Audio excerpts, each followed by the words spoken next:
Hey friends, welcome to Field at Home. I'm Ashley, and today I want to talk to you guys about some of my favorite ways to treat insect bites.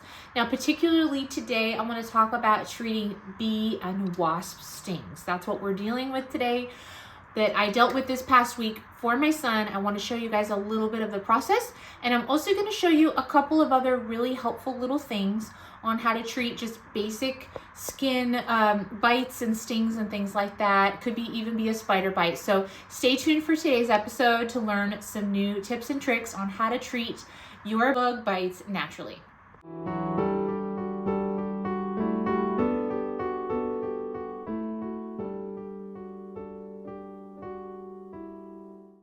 Okay, so the first thing I want to talk about today is how to make something called a poultice. This has been used for centuries as a way to treat insect bites, and it's very easy to do for anybody. You can make a poultice out of any material. Usually it's going to be plant material. So today I'm going to take you along with me. I'm going to go in my garden and I'm going to gather up some plantain. You're going to notice that this is just an herb that is very common. You have seen it before, I bet. And this is something that people use to, so a poultice is basically like a mass of plant material or any sort of material that is applied thick to the skin in a thick layer. And that is used as a healing agent for any sort of insect bite. Now you can use a poultice made of a lot of different things. So I'm going to show you a few other ones here in a minute of just more basic poultices, but this one is especially helpful for a wasp sting. So this week, my son was out playing and there was a wasp that came and stung him.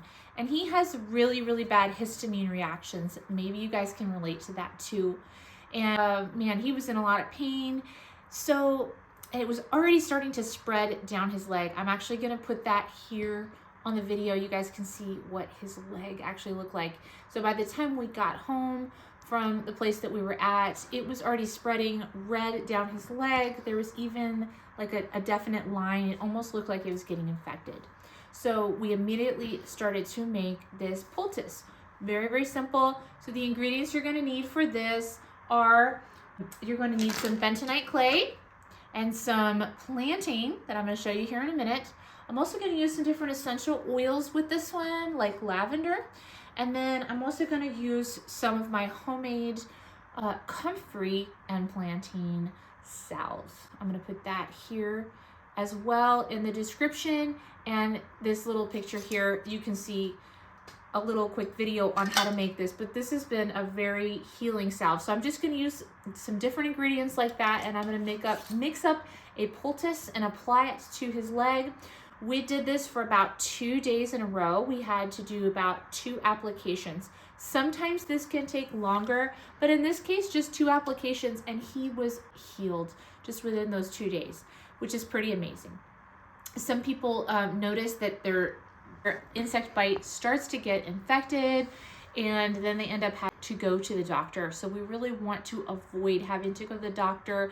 And if you just use some simple God-given plants, you can treat any insect bite at home. I'm here in my garden. I've got, my rose bush, but then if you look under here, I'm finding some plantain. Okay, so I'm gonna just take up several leaves of this, and I'm probably just gonna keep it in my house because I'm gonna try to make up this poultice and then put it on him really thick every couple of hours until the swelling really goes down. So I got a handful of this. So plantain, you'll notice it looks like this. Hey, little kitty. It's my pretty kitty.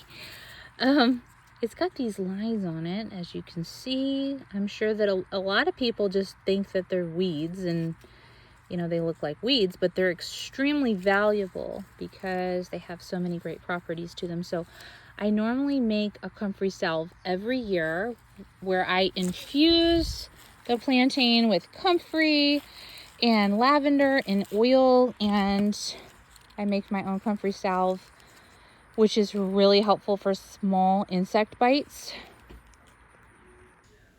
Okay, so I'm back here. I've got my mortar and pestle and my plantain. Now, you don't have to do it this way. A traditional plant poultice can just be the leaves only applied directly to the bite.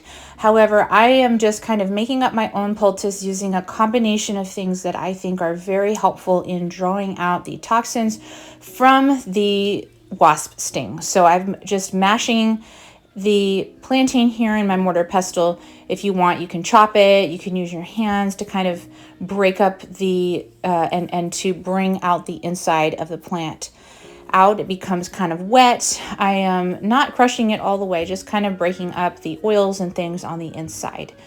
So I'm just mashing that up in here, creating sort of a thing that can be used for a paste. I'm going to mix some of my bentonite clay in here. So I'm just gonna put about 1 spoon of that because I'm gonna make enough that I can apply this poultice a couple of times to his leg. So just a good tablespoon I'm adding to this. And then I'm also gonna add some essential oils. You could use tea tree or lavender. They both are great for bringing inflammation down. I'm adding baking soda. You don't have to do this. This is not traditional. However, I think it helps with a lot of the stinging pain that occurs in the bite and bringing the histamine level down. Okay, and then the last part here is I'm going to add some of my comfrey plantain salve.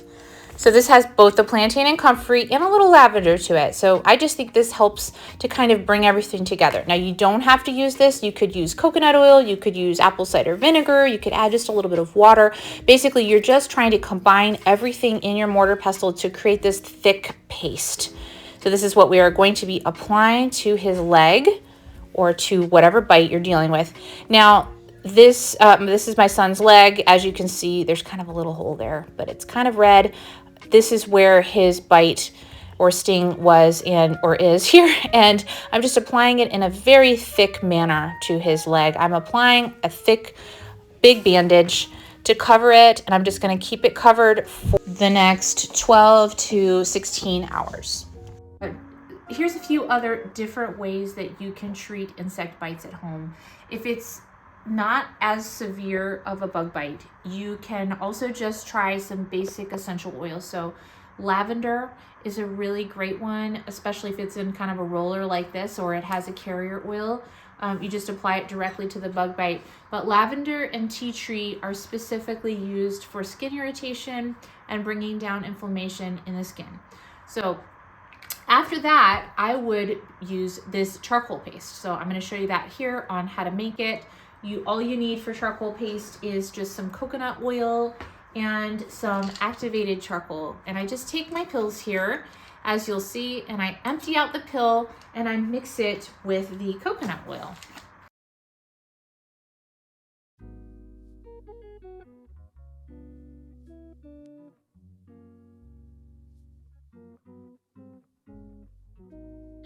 So here is our little charcoal paste, and you can just use this paste to apply directly in a thick paste to any sort of insect bite. And then you're going to want to cover that insect bite with a bandage and just keep applying until your insect bite has diminished or completely disappeared.